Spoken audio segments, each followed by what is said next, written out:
बसंतपुर इलाके में जिस तरह से यमुना का पानी बढ़ रहा है, ऐसे में कुछ लोग अंदर घरों में फंसे रह गए थे। हालांकि प्रशासन की तरफ से पहले ही मुनादी कराई गई थी, घरों को खाली करने के लिए कहा गया था, लेकिन कुछ लोग नहीं निकल पाए थे और अब ऐसे में उनका एक तरह से आपस में ही जो लोग बसंतपुर में रह रहे थे वो रेस्क्यू कर रहे हैं। तस्वीर आपको दिखा देता हूं कि देखिए, ये आप देखेंगे एक नाव इसको बनाया गया है, गुब्बारे हैं, ये बच्चों को बेचने का काम करते हैं गुब्बारों को, और इन्होंने घर पर अपने इन गुब्बारों को फुला लिया था और आप देखेंगे इसी से कुछ बच्चों को या लोगों को बचाया जा रहा है। एक आप आई हैं इसी इसी में आई हैं, इसी के साथ जी, मैं इसी में आई निकल के, ये लाइन निकल गई। आप पहले प्रशासन की तरफ से कहा गया था खाली करने के लिए, उस वक्त नहीं किया था क्या आपने? उस टाइम पे मैंने अपने बच्चे निकाल दिए थे क्योंकि छोटे छोटे बच्चे थे और बाकी घर में सामान है। कल चोरियां हो रही थी, बहुत लोग चोरी हो रही थी, मैं इसलिए रुक गई थी। और दूसरा, मुझे तैरना भी नहीं आता है। अच्छा, आप जहाँ से आप आए हैं क्या वो कितना पानी है वहाँ? काफी पानी है, मेरे से ऊपर से है पानी। मैं तो इस पे आई हूँ थोड़ा सा आने की, मैंने प्रयास किया था कि मैं अकेले निकल जाऊंगी, तो मेरे यहाँ तक पानी हुआ नौसद भाई के घर तक, तो मैं वहां से वापसी चली गई, तो मैं नहीं आ पाई। तो ये क्या आपके जानकार हैं, कौन है ये? ये पड़ोसी हैं, ये चले गए थे,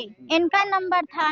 कल इन्होंने नंबर दिया था कि भाभी अगर कोई दिक्कत हो तो मुझे फोन कर देना, मैं आ जाऊंगा। तब मैंने इनको फोन किया क्योंकि अभी नौशाद भाई ने मैसेज डाला कि पानी और बढ़ने वाला है। तो मैं अकेली क्या करती, ना खाने का ना पीने का कोई साधन।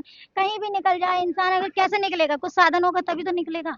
लेकिन एक चीज और बताइए, जहाँ से आप आए हैं क्या वहाँ अभी भी कुछ लोग और हैं? हाँ है, कितने लोग हैं? वहाँ पे एक फैमिली है पूरी, और अंकल आंटी है भी, काफी लोग हैं वहाँ पे। तो वो किस हालात में, किस स्थिति में है फिलहाल? वो क्या स्थिति है, वही अपने घर में ही है, जैसे तैसे बैठे हुए हैं, क्या करेंगे, ना उनके पास रहने का कुछ भी है, ना कोई निकलने का। आप आइए, आप क्योंकि रेस्क्यू कर रहे हैं लगातार, एक जुगाड़ की नाव आपने बनाई है ये, आप आगे आइए एक बार। कितने लोगों को अभी तक ला चुके हैं? 6 लोगों को अलग अलग लेकर आए हैं? अलग अलग लेके आए हैं। तो ये आइडिया कैसे आया आपको कि गुब्बारों से, आप क्या काम करते हैं गुब्बारों का? ये हम खिलौना बेचते हैं, यही गुब्बारा बेचते हैं। तो ये इन्होंने, इन लोगों को पता था कि इनके पास है ऐसा चीज, तो इन्हें फोन करके बुलाया जाए और ये निकालेंगे। तो रिस्क कितना है इसमें, अगर बड़ा कोई? रिक्स है, हाँ। बहुत बड़ा रिक्स है, लेकिन अब जान से प्यारी नहीं है। बच्चे हैं, छोटे छोटे बच्चे थे, अभी 2 छोटे बच्चे हैं, उन्हें भी निकालना है। बच्चे अभी फंसे हुए हैं वहाँ? हाँ, और निकालना है, 2 को निकाल चुका हूँ। तो क्या आप ये यहीं आसपास इसी में ही रहते हैं या कहीं से आप आए हैं? हम इधर रहते हैं। हाँ, तो और कितनी परिवार हैं जो अभी फंसे हुए हैं, और कितना पानी है वहाँ जहाँ से इनको लेकर आए आप? यहाँ तक पानी है, तकरीबन 5 फुट 6 फुट है। यहाँ की हम तैर के इसे धक्का लगा के ला रहे हैं। पैर कर धक्का लगा के लाना पड़ रहा है। आप यहीं रहते हैं क्या? कहाँ है आपका घर? अंदर में है। आप कब आए थे? हम आए थे सुबह में। तो तब कितना पानी था? गर्दन तक पानी था। तो कैसे निकले आप, तैर के निकले हैं क्या? तैर के निकला हूँ। और बच्चे, फैमिली? बच्चे फैलने पहले निकाल दिया था मैंने। तो आपके आसपास और भी कोई लोग रह रहे हैं?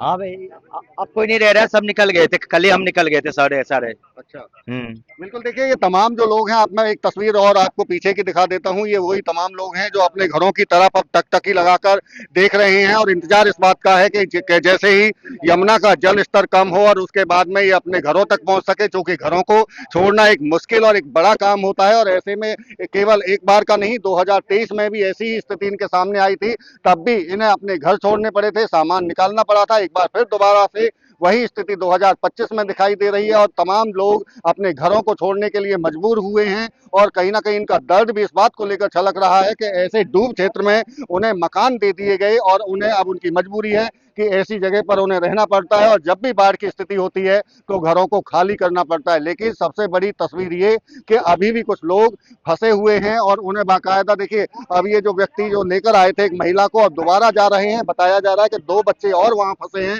उनको भी इस गुब्बारे नुमा नाव जो बनाई गई है जुगाड़ करके उसके द्वारा बाहर लाया जाएगा। ओखला बैराज से छोड़े गए 1,88,000 क्यूसेक पानी के बाद में फरीदाबाद में इसका असर दिखाई दे रहा है और यमुना पूरे उफान पर है। और उफान पर होने के साथ साथ में अब जो बसंतपुर कॉलोनी का एरिया है वो पूरी तरह से पानी से लबालब हो चुका है। मैं आपको तस्वीर दिखा रहा हूँ, ये बसंतपुर का फरीदाबाद का इलाका है। आप देखेंगे मकानों में किस कदर पानी पहुंच चुका है और ऐसे में तमाम लोग यहाँ से बाहर भी जा चुके हैं, लेकिन कहा जाता है, बताया जा रहा है कि कुछ लोग अभी भी पानी के अंदर फंसे हुए हैं। लेकिन मैं दूसरी तस्वीर अगर आपको दिखाऊं तो जहां हम खड़े हैं दिल्ली और हरियाणा की सीमा पर फिलहाल खड़े हुए हैं। इधर की जो आप तस्वीर देख रहे होंगे, ये जो मकान आपको दिख रहे हैं ये दिल्ली की सीमा में है, विश्वकर्मा कॉलोनी इसको बताया जाता है और ये दिल्ली का एरिया है। और यहाँ भी आप तस्वीरों में देखेंगे साफ तौर से तो मकान किस कदर डूबे हुए हैं। ये मकान बना हुआ है पूरी तरह से करीब करीब डूब चुका है। और इधर आप आगे की तस्वीर देखें तो आगे, क्योंकि आगे यमुना है और यमुना से बिल्कुल सटा हुआ ये इलाका है जहां ये मकान दिल्ली के एरिया के हैं जो पूरी तरह से डूब चुके हैं। ये कहें आप, क्योंकि दिल्ली पुलिस की तरफ से भी बार बार चेतावनी लोगों को दी गई और रेस्क्यू भी उनका किया गया है।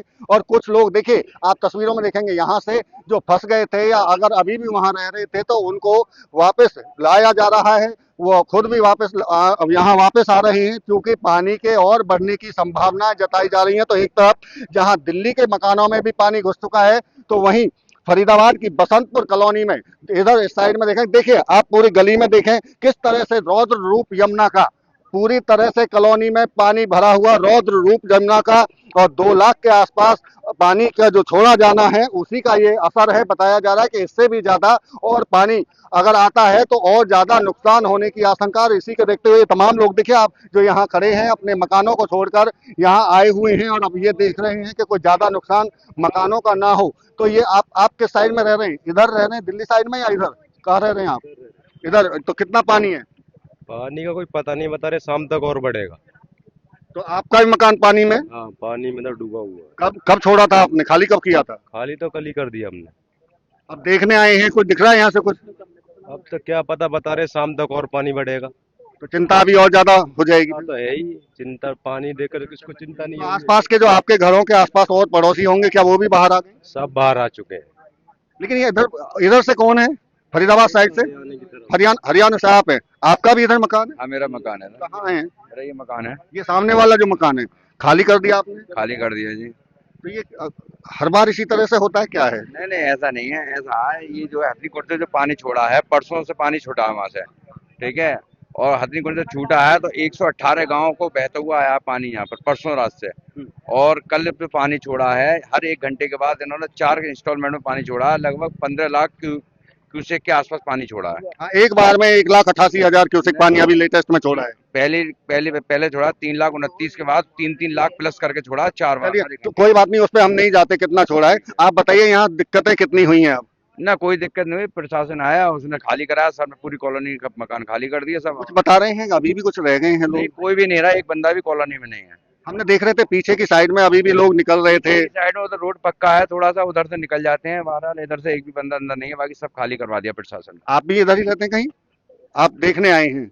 देखिए, आप देखेंगे लोगों की जो भीड़ है, कुछ लोग इसमें ऐसे भी हैं कि क्योंकि जमुना का जो जल स्तर बढ़ा है तो इस बात को लेकर देखने पहुंचे हैं कि उसका कितना नुकसान और कितना यमुना का जो रौद्र रूप जिस तरह से दिख रहा है उसका कितना असर लोगों को पर और उनके मकानों पर पड़ रहा है। तो ये तमाम लोग ऐसे हैं जो यहाँ देखने के लिए लगातार पहुंच रहे हैं। और आप दोनों, चूंकि हम दिल्ली और हरियाणा की सीमा पर हैं, एक तरफ जहाँ विश्वकर्मा कॉलोनी है जो दिल्ली एरिया की है और दूसरी तरफ बसंतपुर कॉलोनी जो फरीदाबाद की है, लेकिन दोनों ही कॉलोनी पूरी तरह से प्रभावित होती हुई दिखाई दे रही है। आप किससे, कौन से साइड से हैं? फरीदाबाद से या दिल्ली से? फरीदाबाद। आपका भी इधर ही है मकान? जी। तो क्या खाली कर दिया आप? सब फैमिली आ गई बाहर? हाँ, बाहर आ गई। कितना पानी है अब पता है कुछ घर के पास में? घर के पास में ठंडा इतना पानी डूब गया घर के अंदर।